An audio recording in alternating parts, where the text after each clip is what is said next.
D'on ve?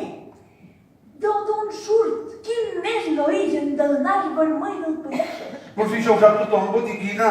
Els nasos vermells del pallasso de Sonrisa Mèdica venen d'Eurocarnavales, que quasi des de l'inici va fer un patrocini a Sonrisa Mèdica, Mordona Naso, Nicolé, Serpentina... Amiguito, no en tens ni idea, nen. Per començar, això no és un nas. No, això no és un nas. No. És la màscara més petita del món. Ah, jo ho entenc. Això és una màscara, és una eina explosiva, una eina terapèutica.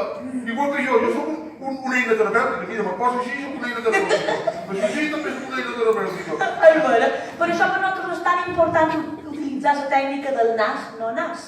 Què vol dir això? Te faré una demostració. Tachan! Hops!